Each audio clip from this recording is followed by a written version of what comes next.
આ મંથનમાં આપ સૌનું સ્વાગત છે। પહેલો વિષય આજે જેના પર આપણે ચર્ચા કરવાના છીએ એ આપણને બધાને અસર કરે છે। વિષય છે ચોમાસાનો। જૂન મહિનો નજીક છે અને સાથે સાથે ચોમાસાની દસ્તક અંગે પણ ચર્ચા શરૂ થઈ ગઈ છે। અમદાવાદમાં તો વરસાદે પણ આઈપીએલની મિની આવૃત્તિ કહેવાય એવી બેટિંગ કરી નાખી। સામાન્ય સંજોગોમાં ગુજરાતમાં 15 જૂન આસપાસ ચોમાસું આવતું હોય છે, ત્યારે આ વર્ષે ગુજરાતમાં ચોમાસું ક્યારે આવશે?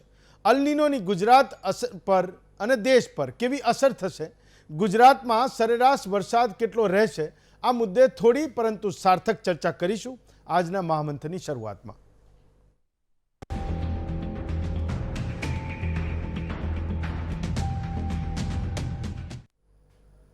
હવામાન વિભાગે આગાહી કરી છે કે દેશમાં 1 જૂનથી ચોમાસું બેસવાનું છે। એ સાથે જ હવામાન વિભાગ એ પણ કહી રહ્યું છે કે 4 જૂનથી એ કેરાલામાં ચોમાસું બેસશે।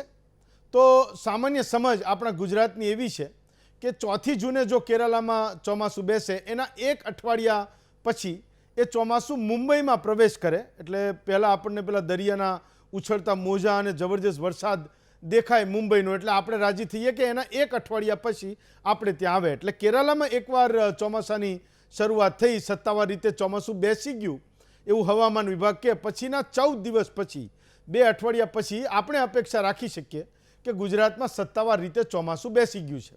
એટલે કે જો 4મી તારીખે કેરાલામાં ચોમાસું બેસે તો આપણે 18-20 તારીખની આજુબાજુ એવું માની શકીએ કે ગુજરાતમાં સત્તાવાર રીતે ચોમાસાની શરૂઆત થઈ ગઈ। હવામાન વિભાગ એની આગાહી પણ કરતું હોય છે ને 14 દિવસ પછી આપણે ત્યાં ચોમાસું અપેક્ષિત હોય છે।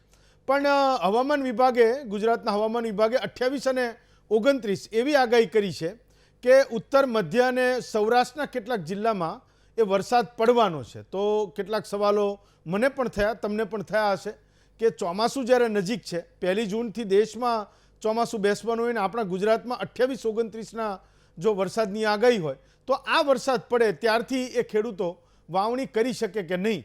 આ જે 28-29ના વરસાદ પડે તો આપણે એને ચોમાસાની શરૂઆત કહી શકીએ કે નહીં? એના માટે આજે આપણે દેશના જાણીતા હવામાન વિજ્ઞાની મહેશ પલાવતને જોડીશું। દિલ્હીથી આપણી સાથે જોડાયા છે। હવામાન વિશે એમના જે કેટલાક તારણો છે એ સાયન્ટિફિક વિજ્ઞાનના આધારે હોય છે, કોઈ બીજું કંઈ ગ્રહ નક્ષત્રના આધારે કહેતા નથી, પણ વિજ્ઞાનના આધારે એમની એક ફોરકાસ્ટ હોય છે, પૂર્વાનુમાન હોય છે। એટલે મને એવું થયું કે આજે જ્યારે ગુજરાતમાં હવામાન વિભાગે એવું કીધું છે કે 28-29 તારીખના આપણા ગુજરાતમાં વરસાદની આગાહી પણ છે અને 92% વરસાદ આપણા ગુજરાતમાં થવાનો છે, ચોમાસું એ સામાન્ય કે નબળું રહેવાનું છે એવી વાત કરી, તો મને થયું કે કેટલાક સવાલોના જવાબ એ આપણે મહેશભાઈ પાસેથી लईशु। तो महेश जी, आपका बहुत बहुत स्वागत है वीटीवी में। मेरा पहला सवाल ये है कि बारिश का पूर्वानुमान आज गुजरात में हुआ है कि 92% बारिश ये गुजरात में होने वाली है। ज़्यादातर हम ये समझते हैं कि 100% हो तो साल अच्छा रहेगा, तो ये 92% वाला जो फॉर्मूला है, जो एक आंकड़ा है, वो क्या दर्शाता है? गुजरात में कैसा बारिश का मौसम रहेगा महेश जी? देखिए, मैं आपको पहले बता दूं कि मैं मतलब मौसम विभाग से तो हूं, लेकिन मैं स्काईमेट से हूं। मतलब स्काईमेट जी जो कंपनी है हमारे, उसका वाइस प्रेसिडेंट हूं। और ये जो मतलब पूर्वानुमान जो जताया जाता है, वो अलग अलग राज्यों के लिए, अलग अलग जो रीजन्स हैं उनके होता लिए है। अलग अलग होता है। और इस बार क्या हुआ है कि जो अल्नीनो का प्रभाव दिखाई दे रहा है, हम्म, क्योंकि पिछले 3 साल से क्या था कि लानीना कंडीशन थी। लानीना और अल्नीनो में फर्क होता है। जब लानीना होता है तब हमारा मानसून काफी अच्छा होता है और बारिश अच्छी होती है। तो इस बार अल्नीनो का प्रभाव दिखाई देगा, यानी कि पूर्वी प्रशांत महासागर में जब समुद्री सतह के तापमान बढ़ जाते हैं तो पेरू और साउथ अमेरिका में ज्यादा बारिश होती है, और साउथ ईस्ट एशिया में, यानी कि अपना श्रीलंका, पाकिस्तान, भारत, बर्मा, बांग्लादेश, ये जो थाईलैंड वगैरह, इन इलाकों में बारिश थोड़ी सी कम होती है। तो इसीलिए जो पूर्वानुमान है सामान्य से थोड़ा सा कम दिखाया गया है। और जो अगर हम बात करें तो गुजरात का जो पूर्वी हिस्सा है, यानी कि जो अहमदाबाद है, सूरत है, बलसाड़ है, डांग है, पंचमहल और छोटा उदयपुर, राजकोट, अमरेली, भावनगर और महेसाना, पाटन, ये जो इलाके हैं यहाँ पर बारिश थोड़ी सी अच्छी होगी। लेकिन जो सौराष्ट्र कच्छ का इलाका है, खास करके भुज, नलिया, द्वारका, ओखा, पोरबंदर, मोरबी, जामनगर, ये जो इलाके हैं, यहाँ पर सामान्य से थोड़ी सी कम बारिश होने की संभावना नजर आ रही है। जी। आपने अल नीनो के बारे में बताया, तो अल नीनो की किसानी पे क्या उसकी असर रहेगी? यानी बारिश पे रहेगी तो देखिए किसानी पे क्या असर रहेगी? देखिए, जब बारिश कम होती है तो किसानी पे भी असर होता है, और कभी-कभी क्या होता है कि जो अगर जैसे आपने अभी बताया था कि 4 जून के आसपास मौसम विभाग ने बोला है कि मानसून दस्तक देगा केरल में, और हमने भी बताया है कि 7 जून के आसपास। तो मतलब ऐसा नहीं है कि 4 जून के आसपास अगर वो, या 4 से 6 के बीच में कभी भी अगर पहुंचता है, तो आगे की प्रोग्रेस उस पर डिपेंड नहीं करती। कभी-कभी होता है कि देर से आता है लेकिन प्रोग्रेस अच्छी होती है। तो अभी जो दिखाई दे रहा है कि जो 10 तारीख के आसपास मुंबई में पहुंच जाएगा मानसून, और उसके बाद 15 या 16 तारीख तक जो है वो मानसून गुजरात के कई इलाकों में, खास करके दक्षिणी गुजरात में दस्तक दे देगा। और उस समय जो किसान हैं वो, यानी कि आप कह सकते हो कि 15 से लेकर के 20-22 जून के बीच में बारिश शुरू हो जाएगी कई इलाकों में। और उस समय क्या होगा कि आप अपना जो बुवाई वगैरह है, जो फसल की बुवाई, वो कर सकते हैं। लेकिन जो ओवरऑल मानसून है, यानी पूरे 4 महीने में, जून, जुलाई, अगस्त और सितंबर में जो मानसून है, उसकी बारिश सामान्य से थोड़ी-सी कम रह सकती है। तो उस हिसाब से किसान भाई अपना प्लानिंग करें कि जब जो ऐसी फसल बोने की कोशिश करें जिसमें पानी की थोड़ी-सी कम आवश्यकता हो। तो जी। खींचे की बारिश की एक बार हुआ, जो बारिश की मौसम का शुरुआत हुई, देन आफ्टर वो जी। खींचेगा, वो समय लंबा जाएगा जब दूसरी बार बारिश आएगी। देखिए, अभी से ये कहना तो मुश्किल होता है, लेकिन ये है कि जो जुलाई का महीना है, जून और जुलाई में तो सामान्य के आसपास ही बारिश रहेगी, थोड़ा-सा लेट शुरू होगी। लेकिन अगस्त और सितंबर में जो बारिश है, वो अल नीनो का प्रभाव ज़्यादा हो जाएगा, उस समय बारिश में थोड़ी-सी कमी आ सकती है। लेकिन क्या होता है कि जुलाई और अगस्त में पिछले 5-7 सालों से हम देख रहे हैं कि जो बंगाल की खाड़ी में कोई भी लो प्रेशर एरिया बनता है, तो पहले वो उत्तर भारत की तरफ या उत्तर-पश्चिम दिशा में जाता था, अब वो पश्चिम दिशा में चलने लगे हैं। तो वो उड़ीसा और तेलंगाना, विदर्भ और जो दक्षिणी मध्य प्रदेश होते हुए गुजरात तक पहुँचते हैं। और जो हमने देखते हैं कि पिछले कई सालों में हमने देखा कि गुजरात के कई इलाकों में बाढ़ जैसी स्थिति पैदा हो जाती है। तो इस बार भी मानसून कम होने के बावजूद भी जुलाई में और अगस्त में 1, 2 या 3 सिस्टम इस तरह से आएँगे। लेकिन अभी से कहना मुश्किल है कि किस समय आएँगे, और उस समय वो भारी बारिश देंगे, पूरे गुजरात को कवर करेंगे, और उस समय बारिश का जो भी कमी होगी वो पूरी पूरी हो पाएगी।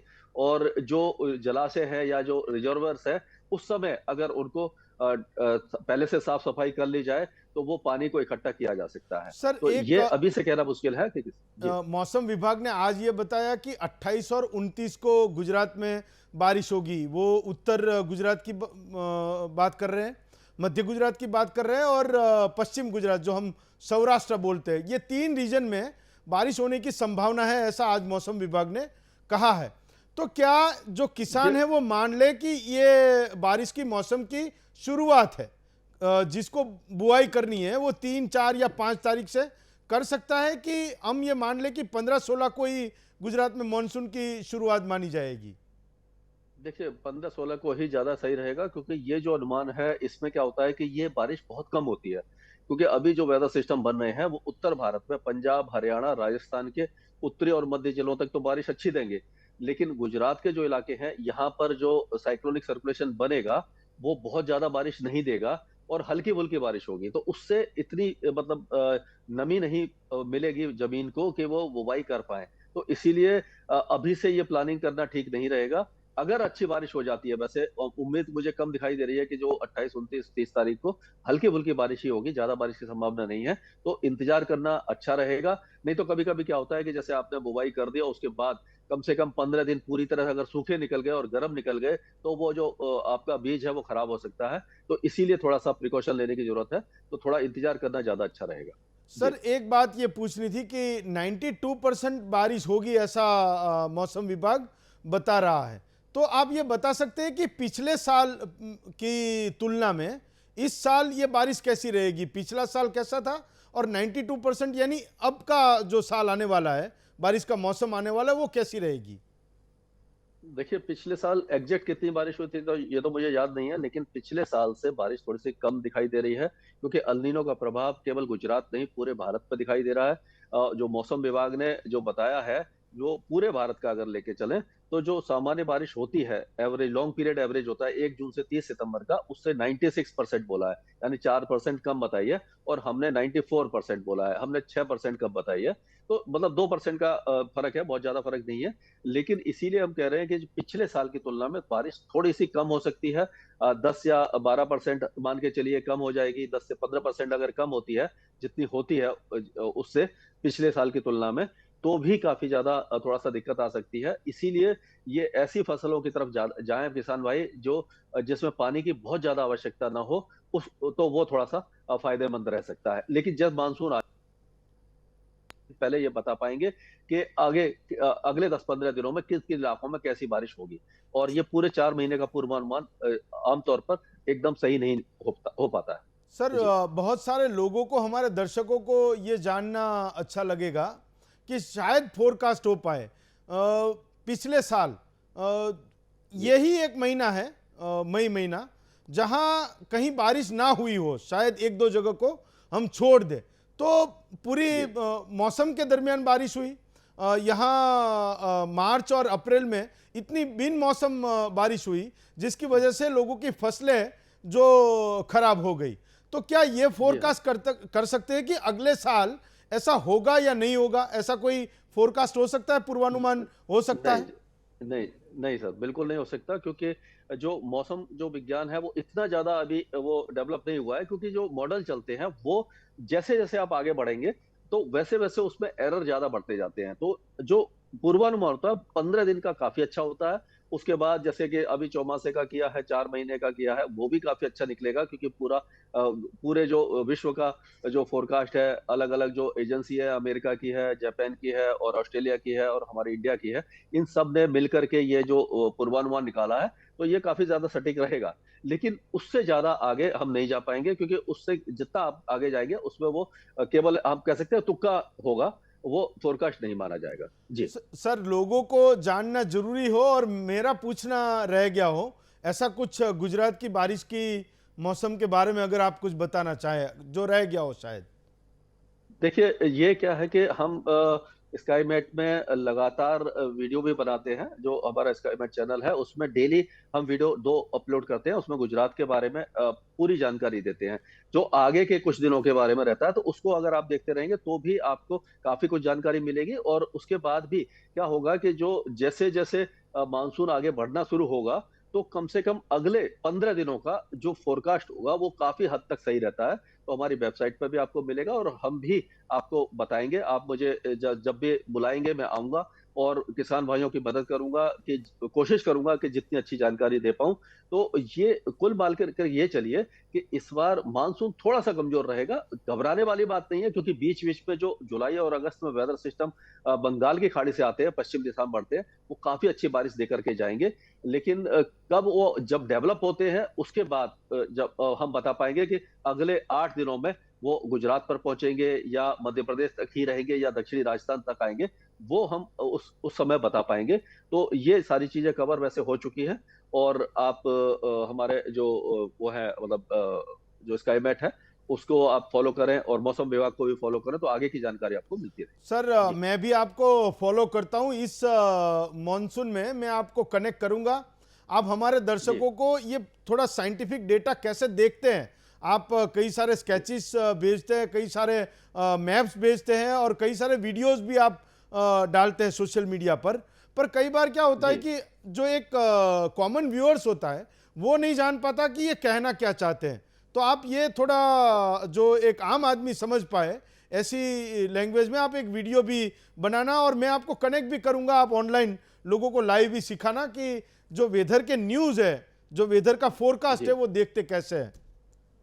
जी, मैं ज़रूर कोशिश करूँगा, जो अभी कल परसों में जो वीडियो बनाऊँगा, उसमें मैं गुजरात के बारे में बताऊँगा, और किस तरह से हवाएँ चलती हैं, हवाओं का क्या असर होता है, किस तरह से नमी आती है, ये जी। सारा मैं डिटेल में बताऊँगा, जिससे कि आम आदमी जो पढ़े-लिखे तो समझते ही हैं, और जो बिल्कुल भी नहीं पढ़ना जानता, वो भी उस बात को समझ पाएगा। मैं इस तरह से बताने की यस, कोशिश करूँगा, थैंक यू वेरी और मच आप सर। जब बुलाएँगे, मैं आऊँगा। मैं आज ये आपको इसलिए बता रहा हूं कि कई सारे लोग मोबाइल का यूज़ तो कर लेते हैं, पढ़े लिखे ना भी हो, जी। पर आज स्मार्टफोन के ज़माने में उनके पास जो वीडियो आता है, अगर थोड़ा बहुत वो जी। स्केच से समझ जाए, ड्राइंग से समझ जाए, तो मुझे लगता है कि उनका भी काम बन जाएगा। उनको बहुत जी, मैं सारे कोशिश सवाल ये करूँगा। होते हैं। आपका बहुत बहुत शुक्रिया सर, आप हमारे साथ जुड़े और बारिश की मौसम में आप आगे भी हमारे साथ जुड़ते रहिएगा। आपका बहुत बहुत धन्यवाद।